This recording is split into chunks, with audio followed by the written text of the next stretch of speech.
बुंदेले हर बोलो के मुंह खूब सुनी कहानी थी, खूब लड़ी मर्दानी वो तो झांसी वाली रानी थी। नमस्कार, आप देख रहे हैं न्यूज वन इंडिया। मैं हूं आपके साथ दीपिका ओझा। स्वागत है आपका न्यूज वन इंडिया की खास पेशकश लोकसभा के रण में। इस वक्त हम झांसी की उस ऐतिहासिक धरती पर मौजूद हैं जहां कभी वीरांगना रानी लक्ष्मीबाई का राज रहा है। हमारे ठीक पीछे आप झांसी का वो ऐतिहासिक किला देख सकते हैं जहां से झांसी की सत्ता चली है और आज उसी धरती पर न्यूज वन इंडिया की टीम मौजूद है। 1857 से लेकर आज तक झांसी की अपनी एक अलग पहचान है। साल 2000 की बात करें तो यहाँ पर कभी डाकुओं का गढ़ रहता था, लेकिन जब मायावती उत्तर प्रदेश की सत्ता में आई तो उन्होंने डाकुओं का खात्मा किया। लेकिन उसके बाद फिर आए प्रधानमंत्री नरेंद्र मोदी और उनके नेतृत्व में जब सरकार चली तो बुंदेलखंड की दशा और दिशा को बदलने का काम पीएम नरेंद्र मोदी के नेतृत्व में हुआ। चाहे बात बुंदेलखंड एक्सप्रेसवे की हो या फिर बुंदेलखंड को सूखे से निजात दिलाने की हो, तमाम मोर्चों पर सरकार का ध्यान रहा है और प्रयास किया गया है। ऐसे में झांसी के क्या कुछ मुद्दे रहने वाले हैं, क्योंकि ये झांसी की धरती है जहां पर कभी कांग्रेस का राज भी रहा है और इस वक्त बीजेपी के पाले में ये सीट है। अनुराग शर्मा यहां से फिलहाल सांसद हैं और एक बार फिर से चुनावी मैदान में है। चलिए अब जानने की कोशिश करते हैं कि आखिर झांसी की जनता इस बार क्या मूड बनाकर बैठी है, किसको झांसी की कमान सौंपने वाली है और कौन यहां से सत्ता में आने वाला है।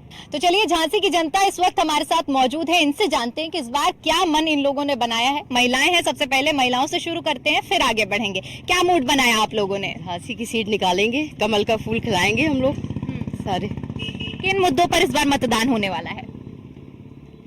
जानकारी नहीं है। कमल का फूल खिलाएंगे, मोदी जी को लाएंगे सांसद।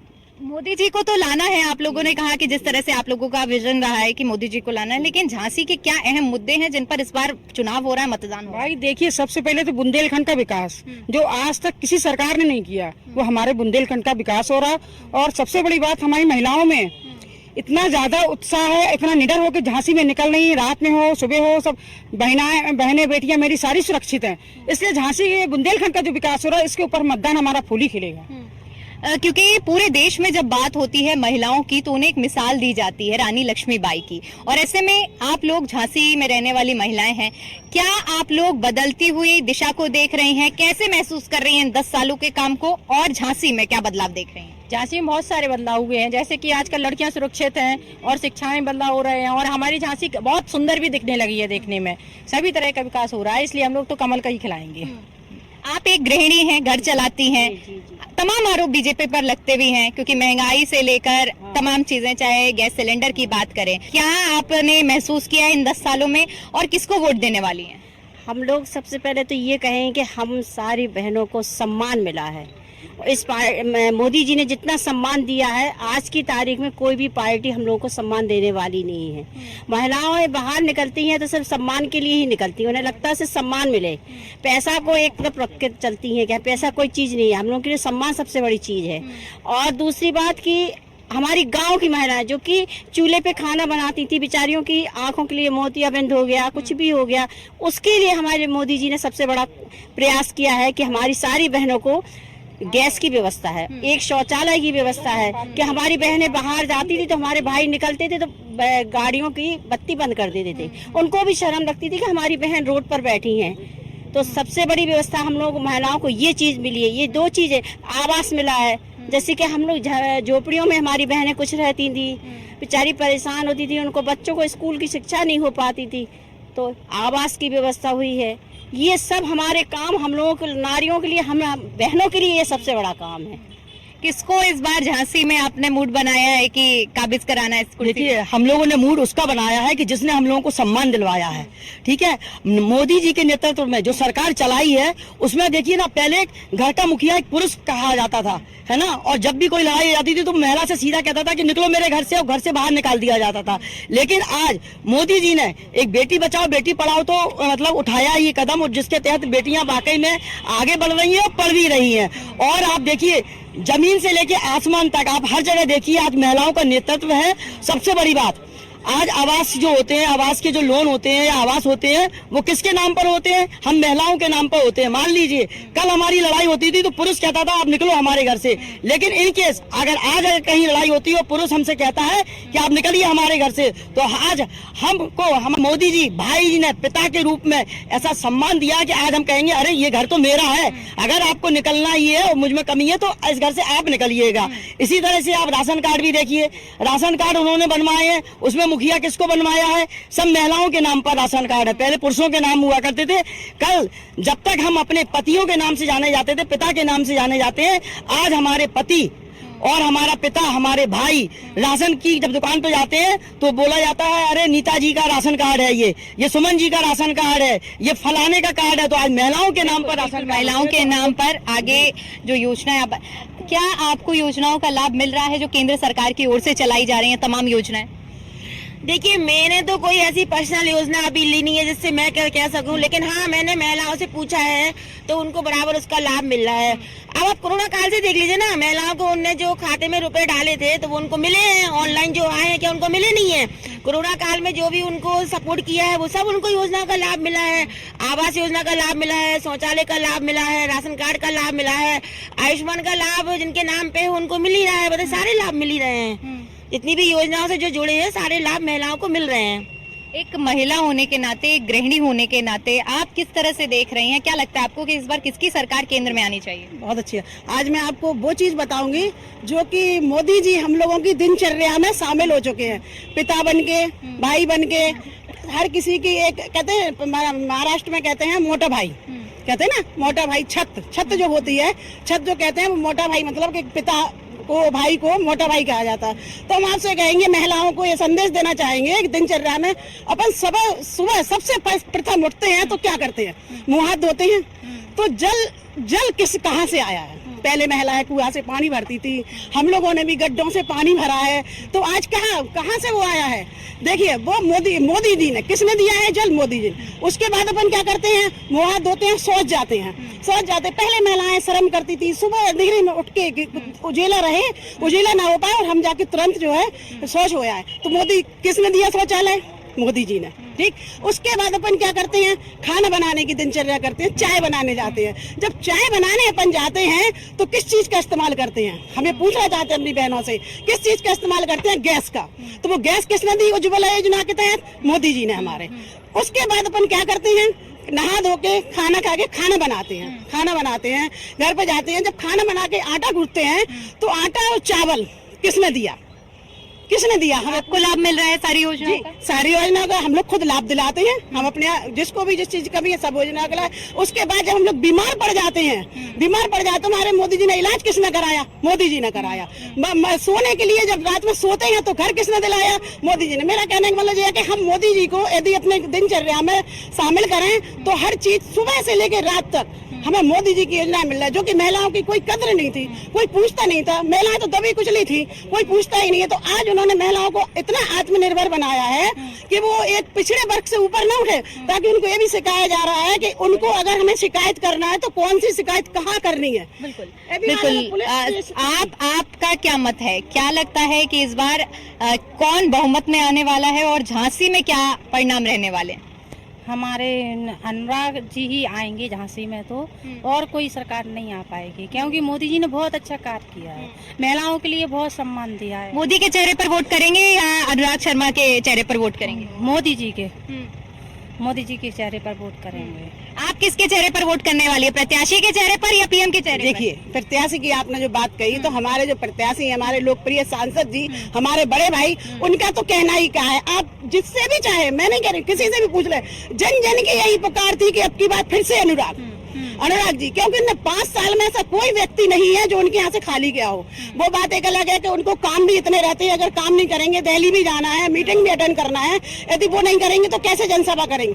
लेकिन मेरे ख्याल से कोई भी एक भी व्यक्ति ऐसा नहीं कह सकता है कि उन्होंने हमारा काम नहीं किया। इसलिए उनको तो आना ही चाहिए और इसके बाद उनको मंत्री भी बनना चाहिए। ये तो हुई महिलाओं की बात। प्रधानमंत्री नरेंद्र मोदी की ओर से एक महिलाओं को आगे बढ़ाने की ओर कदम बढ़ाया गया है। पुरुषों से जानते हैं उनका मत क्या है, इस बार किसको सत्ता में लाना चाहते हैं। शुरुआत आपसे करेंगे, क्या नाम है आपका? पंकज शुक्ला। पंकज जी, क्या मन बनाया है इस बार? किसके चेहरे पर मतदान करेंगे, मोदी जी के कि अनुराग जी के? देखिए, हम तो जो सरकार अच्छा विकास कर रही है, जैसे हमारा बुंदेलखंड आज राजधानी बनने की कगार पर हो और बुंदेलखंड प्रांत बनेगा, राज्य बनाने की कगार पर है और झांसी जिसकी राजधानी बनाई जाएगी। मोदी जी पूरे देश का विकास कर रहे हैं और हमारे सांसद अनुराग शर्मा जी हमारी झांसी ललितपुर क्षेत्र का विकास कर रहे हैं। जैसे उन्होंने झांसी को राजधानी के रूप में दिखाने के लिए सबसे पहली योजना बुंदेलखंड डेवलपमेंट, जो कि हमारी झांसी में बनाई जा रही है। एक नया शहर तैयार किया जा रहा है। झांसी का विकास दिनों दिन बढ़ता जा रहा है, जो केंद्र सरकार से और राज्य सरकार से बड़ी बड़ी योजनाओं को झांसी लाने का काम कर रहे हैं। अस्पतालों का निर्माण है, बड़ा क्षेत्र है, ललितपुर भी हमारी झांसी में है। पिछले कार्यकाल में अनुराग जी ने बहुत अच्छे कार्य किए, बहुत कई योजनाओं को हमारे क्षेत्र में उन्होंने दिया। हम तो मोदी जी को ही और अनुराग शर्मा जी को ही वोट करेंगे। बुंदेलखंड की कई बड़ी समस्याएं हैं, चाहे बात सूखे की बात करें, हालांकि डाकुओं को जो मुद्दा रहा है वो तो काफी पहले ही समाप्त हो चुका है। अब क्या समस्याएं हैं? आपको लग रहा है कोई समस्या बची है? कोई समस्या नहीं बची है, सब समस्या खत्म हो चुकी है। इस बार बिल्कुल सुकून से हैं सभी लोग हैं, बढ़िया अच्छा लगता है। मोदी सरकार, इस बार फिर से मोदी सरकार। बिल्कुल, एक बार फिर से आपने मन बनाया है मोदी सरकार, मोदी जी को सत्ता में लाने का। आपने क्या मन बनाया, मोदी जी या दूसरा विकल्प? देखिए, दूसरे विकल्प की तो कोई बात ही नहीं है। मोदी जी ने जो काम किए हैं वो अभी तक अगर हम देखें, देश की बात करें और हमारे प्रदेश की या झांसी की भी आप बात करें, आज जिस स्थान पर हम लोग खड़े हैं, महारानी लक्ष्मीबाई का ये किला लगभग 350 से 400 वर्ष पुराना है और आज से 10 वर्ष पहले यहाँ कोई आता नहीं था, इस स्थान पे कोई खड़ा नहीं होता था। ये किला जो हमको किले की प्राचीर दिखाई दे रही है, ये किले की प्राचीर दिखाई नहीं देती थी। यहाँ पर अराजक तत्व दिन भर यहाँ पे उल्टे सीधे काम होते थे। ये किले की प्राचीर किसी ने देखी नहीं थी, किसी को लगता नहीं था कि हमारी झांसी का किला भी इतना सुंदर होगा।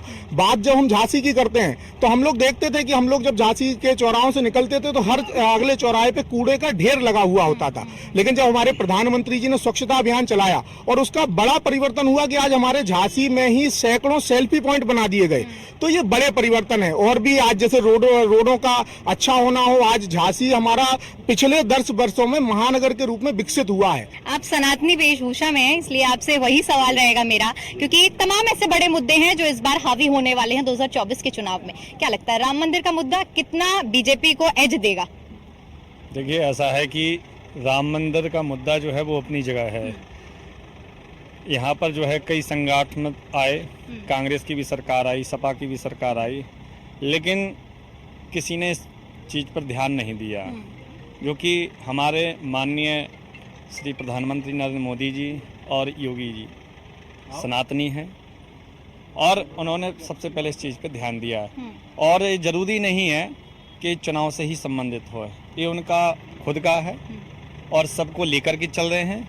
इसलिए उन्होंने जो है राम मंदिर का निर्माण कराया है। मंदिर का निर्माण कराना एक अच्छी बात है, ये सार्वजनिक है, उन्होंने स्वयं के लिए निर्माण नहीं कराया है। इसलिए अखिलेश यादव एनडीए की ओर से जो 400 पार का नारा दिया गया, उसे एक जुमला बता रहे हैं। आप कैसे देख रहे हैं, क्या बयान को देख रहे हैं? जुमला जिस तरह से उसे करारा जा रहा है 400 पार, क्या लग रहा है बीजेपी और एनडीए इस बार 400 पार कर पाएगी? देखिए, ऐसा है, भारतीय जनता पार्टी ने जो क्षेत्र में, प्रदेश में, राष्ट्र में और जो दुनिया के अंदर अपनी पहचान छोड़ी है, निश्चित तौर पे इसका श्रेय पूरा नरेंद्र भाई मोदी को जाता है। आज देश दुनिया के अंदर अगर नाम हो रहा है देश का, तो नरेंद्र भाई मोदी की वजह से हो रहा है।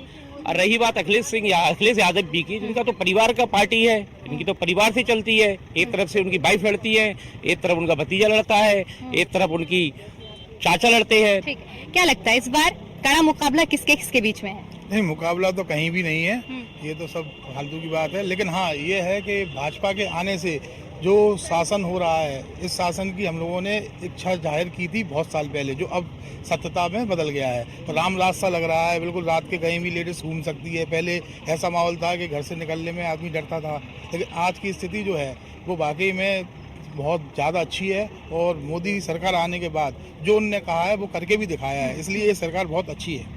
क्या अहम मुद्दे हैं झांसी के क्या अहम मुद्दे हैं इस बार चुनाव? झांसी में सब विकास हुआ है, सारी रोडें बनी गई हैं पूरी, यहाँ पे सब गंदगी रहती थी, आज यहाँ पे पूरा सब बनाया गया है किले के सामने। उज्ज्वल योजना है और आयुष्मान कार्ड दिए गए लाभ हैं, मिल रहा है आपको सारी योजनाओं का? पूरी योजनाओं का लाभ मिल रहा है। आयुष्मान आपको क्या कार्ड- लग रहा है कि इस बार के जो मतदान हो रहे हैं उनमें क्या अहम मुद्दे रहने वाले हैं? जो मतदाता जैसे आप लोग जो मतदान करने जा रहे हैं, किन बिंदुओं को ध्यान में रख के अपना वोट देने वाले? सबसे पहले ये गरीबों को रोजगार मिला, रोजगार छोटे 10-10 हजार बन दिए, तो अभी भी तुम आज मालिक बन गया खुद। अभी कोई नौकर था वो बहुत मालिक बन गया, मालिक रोड सफाई रोजगार, गरीबों को राशन मिल रहा है, उसमें 400 पार होगी। हमारी कृपा है, हमारी तरफ 405 मेरी तरफ से आशीर्वाद देता हूँ मोदी जी लेकिन को। अखिलेश यादव तो इसे जुमला बता रहे हैं। अगले से ज्यादा भी कुछ झूठे हैं, मेरे पर बोलते हैं कछुए, सोच तो कछुए हैं, कहते कछुए हैं। अखिलेश जी कहते हैं 4 रुपए के पार, हमें पता नहीं क्या घर में खाना खाते हैं कि नहीं खाते हैं, सोते कि नहीं सोते, नींद नहीं आ रही। मोदी जी देश का विकास कर रहे हैं, जो सोचते हैं मोदी जी विकास कर रहे हैं, मैंने क्यों किया।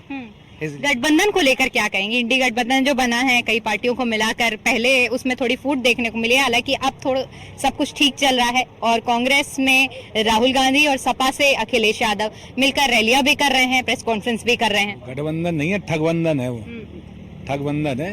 वो बहुत बुरी तरह हारेगा इस बार, केवल मोदी जी आएंगे।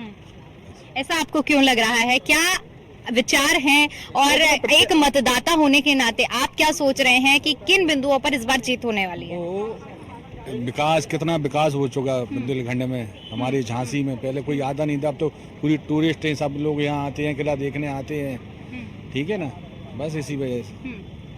क्योंकि अगर बात बुंदेलखंड की करते हैं तो सूखा ग्रसित रहा है, यहाँ किसानों को बहुत समस्याएं आई हैं, किसान आत्महत्या करते थे। अब की क्या स्थिति है, क्या बदलाव हुआ है इन 10 सालों में? और खासतौर पर झांसी की बात करूं, अभी जो गठबंधन से लड़ रहे हैं प्रदीप जैन जी, यहाँ मंत्री रहे हैं, उन्होंने इस झांसी क्षेत्र में कोई विकास नहीं किया है। जो भी विकास किए मुस्लिम एक समाज के लोगों को सुविधाएं दिलाई हैं, और जो भी काम हुए हैं अनुराग जी के कार्यकाल में हुए हैं। हम झांसी की जनता अनुराग जी के साथ है।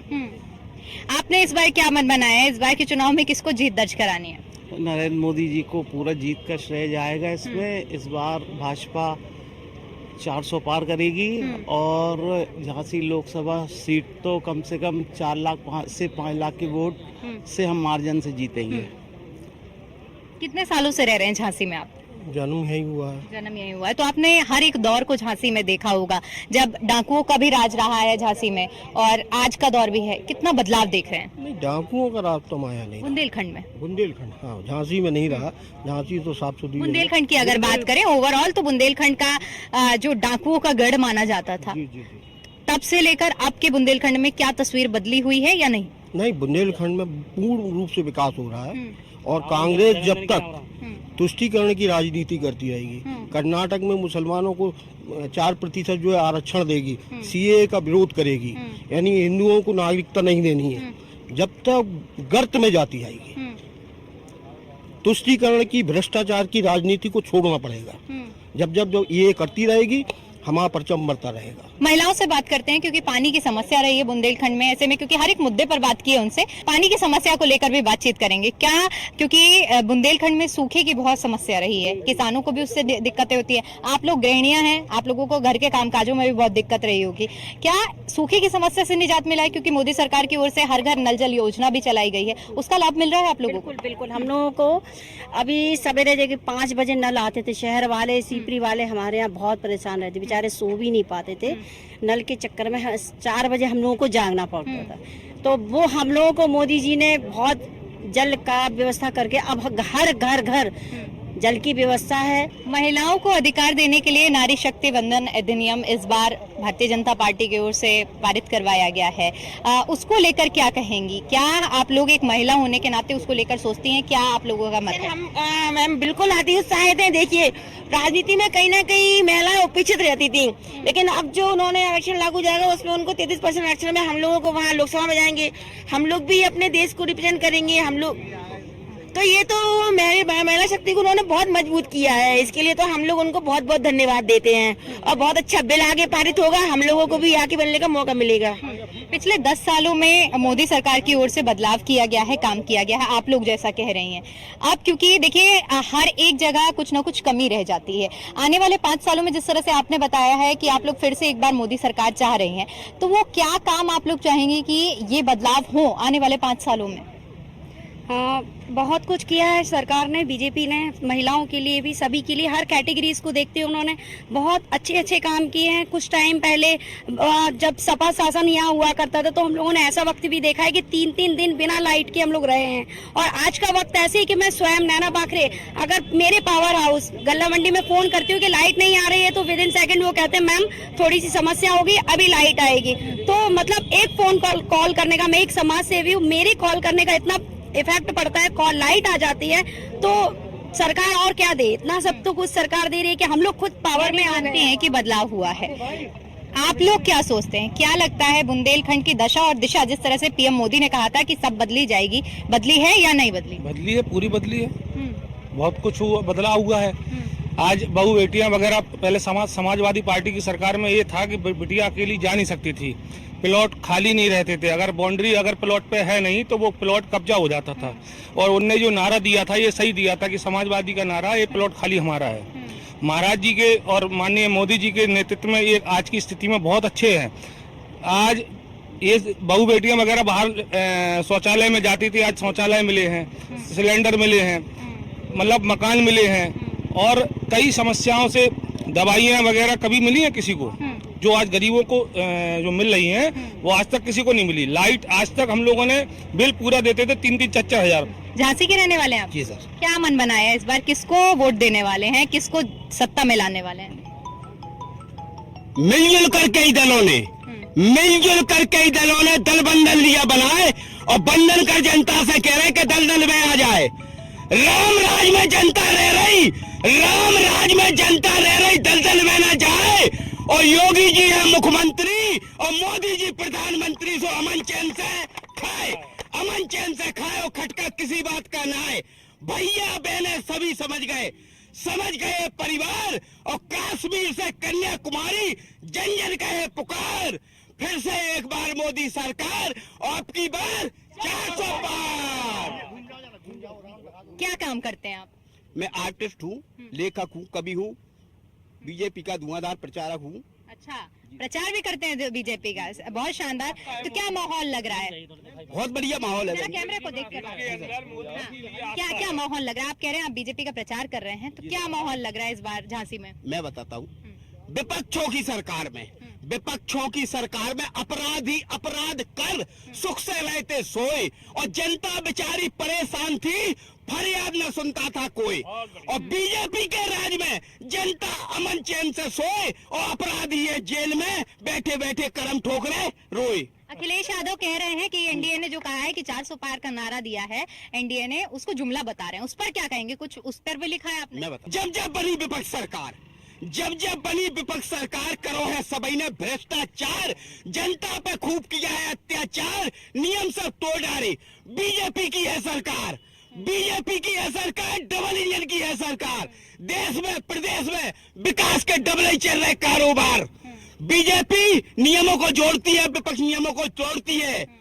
कांग्रेस करती है सिर्फ बकवास और बीजेपी करती है विकास। बहुत बहुत शुक्रिया। तो ये थी हमारे साथ झांसी की जनता, और जिनका क्या मत रहा है इस बार, उन्होंने क्या मन बनाया है और किसको सत्ता में काबिज कराने वाले हैं, ये हमने आप तक पहुंचाया है। ऐसे ही हर एक लोकसभा क्षेत्र तक हम पहुंचने का प्रयास कर रहे हैं और आप तक ये मैसेज पहुंचाने की कोशिश कर रहे हैं कि आखिर इस बार देश की जनता ने क्या मूड बनाया है और किसको देश की सत्ता की कुर्सी में काबिज कराना है। कैमरा पर्सन राज के साथ मैं दीपिका ओझा, झांसी।